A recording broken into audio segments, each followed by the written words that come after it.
Happy end of March to you, San Diego. What a beautiful day. So I don't normally come on Facebook Live to talk about things that are like deep, but I just kind of want to say something right now. I want to put a warning out to my lady friends out there. When you are looking for a partner, a lifetime partner, the warning signs to look out for.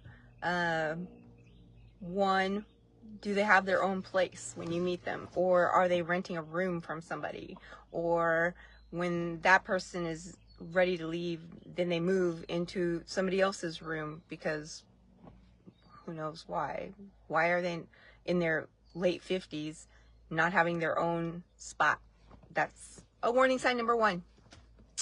Number two, if this person is continuously going from ending one relationship, starting another relationship, ending one relationship, starting another relationships, like they're just getting out of something and then they're already starting something new, that leads to tell you that maybe they're insecure and cannot be by themselves. That's warning number two.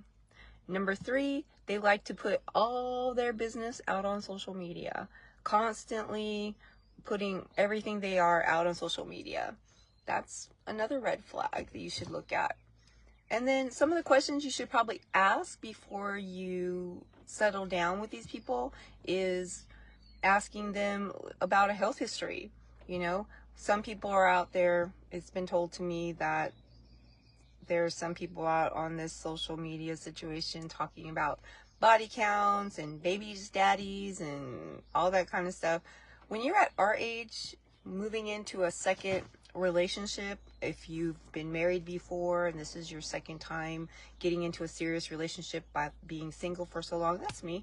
I was married for a long time, got divorced, stayed single for over 20 years because I would see these red flags.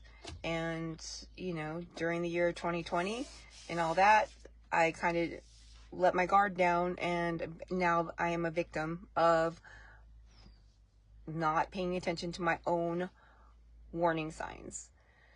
So don't hang out with men who don't have their own place.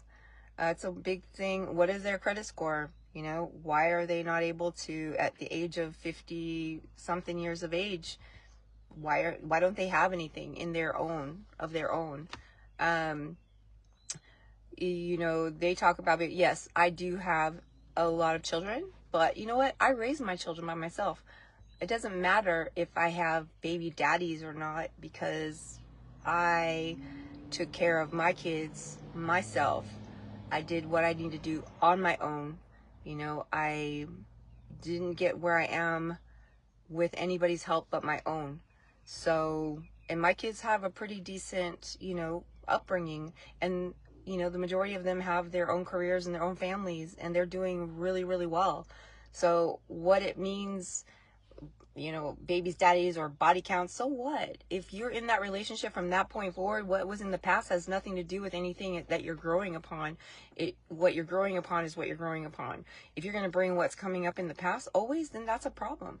You know, what I found out was that, you know, some people get threatened that maybe you're going to move on from that relationship because they're showing things that wasn't brought forward. Like if a person takes medication because they can't get erections, that's something somebody should know before you get into the relationship. And then the person who you're in the relationship knows that this is something that needs to be addressed prior to getting into intimate relationship, and how that's going to work out. You know, if you're masking it and taking these drugs just before you meet somebody so that you can perform, and then you get regular, and then maybe you run out of the medication because maybe you don't get paid to be able to get your medication, now it becomes a problem. Or if you've been whoring around in the past and you've had, you know, a history of STDs, that should be brought up. It shouldn't be something that you find out later after you're in a relationship with somebody. That should be brought up. Loyalty is a big important thing, you know. I've grown from my relationships in the past, and I take a little bit from every one of them and I move forward. I stayed a single person for over 21 years for a reason. I was focused on my career. I didn't want any drama in my life. I was focused on raising my children, and I had a different being involved with a man getting married and settling down wasn't in my plan at that time, you know. And then when it did become part of my plan, I meet up with somebody who is narcissistic, who wants to put all their business out on the internet, who drew me in by doing a podcast and me falling in love with with what people saw between us on camera, as opposed to me falling in love with the person that was actually physically sitting next to me. That's a problem, you know, and I've grown from that. I know never to do that again. And, you know, love yourself. You are not defined by what somebody else says. You are not defined by other people's actions. You're defined by your own actions. You are worthy.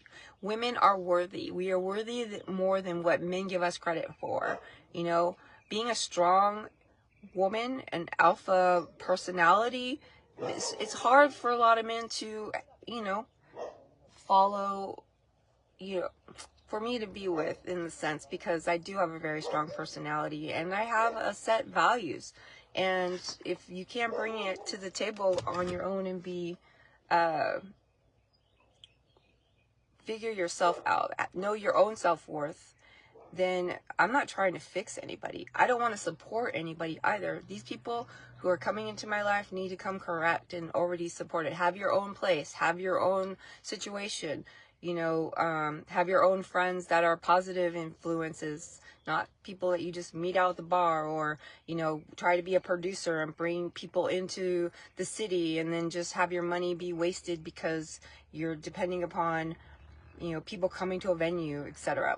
I was a victim of that too, bringing Jay Holiday into town, having to pay a lot of money to have him into town, and trying to promote these tickets that you had to sell more than what the venue could hold. That doesn't make sense to me, but, you know, I was trying to help out somebody's dream. It's another thing.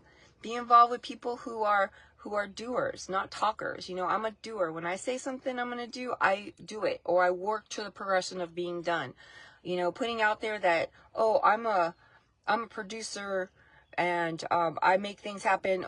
I don't see you producing anything and make things happen. I see you talking about it. Oh, big things are coming. Big things are coming. You know, man, I've been around you for 4 years. I ain't seen nothing big happening ever. It's all a bunch of talk. Blah, blah, blah. Some people are just talkers. People are doers. I'm a doer. I say whatever I say happens, it moves on, does it. Example, moving to Las Vegas, got a job. My license was already ready to go before I even moved there. Got a house. Moved there working. Day one. Everybody else that came along with me took like 3 months for anybody to get anything going. Why is that? Because they're all talkers and no doers, you know? Know your worth. Know your value. Know that you're more than what people want you to believe that you are. And those narcissistic people who got caught cheating, whether it be text cheating or emotionally cheating, talking to other people, calling other people their queen or whatever when you're married or dating, they're narcissistic, because then they turn around and say, oh, well, that other person I was just with, or my wife or my date, whatever, is the reason that I'm no longer, our relationship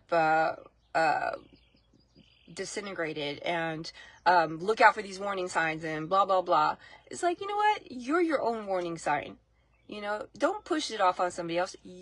That other person is the reason things didn't work out, not you. You're just smart enough to not put up with the bullshit no more and move it on. That's what it is. Not this whole, oh, well, you know, she had a body count of this and that. So fucking what? Body count? Who cares what the body... You're in your late 50s. Who doesn't have a body count of some sort at one point in time, unless you've been married for all that time? And you know what? Maybe you should, because people got to get out there and feel what is for them. And that's whatever they do, whether it's swinging, whether it's menage a trois, whatever it is.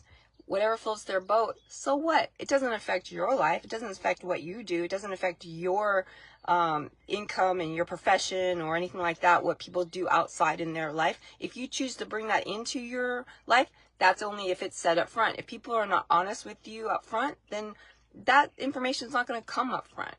So that's what's on my mind. You guys comment, leave me a message what's on your mind about this topic. I just think that I had to say something because it's being put out there in the social media world that certain things about, warning signs, body count, relationships with family, whatever, how that defines a person within your relationship. How many baby daddies did they have? Who cares if they're grown kids?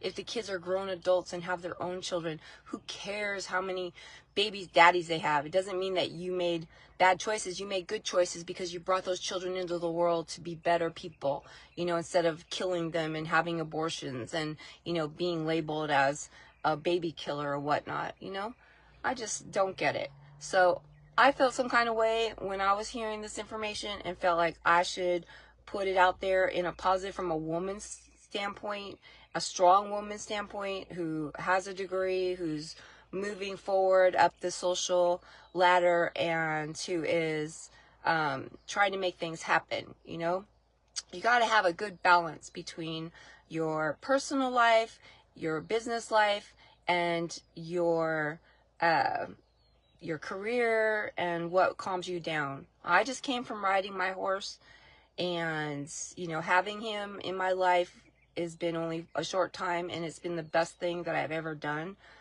because I'm able to get out there and just kind of let my mind go. I'm at one with this animal who loves me unconditionally, who depends on me to maintain him and make him feel good, and then he gives it back to me by taking me out on a nice refreshing ride so that I could feel good and go about my day. So everyone out there, sorry that I put this out there like that, but I just had to get off my chest.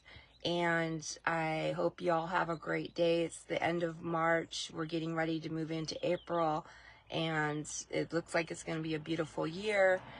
Positive things are coming. Good changes are coming. Good moves are happening. I'm surrounded with nothing but positivity in my life right at this moment, which is beautiful. I lost 300 pounds of dead weight on my shoulders that I was carrying.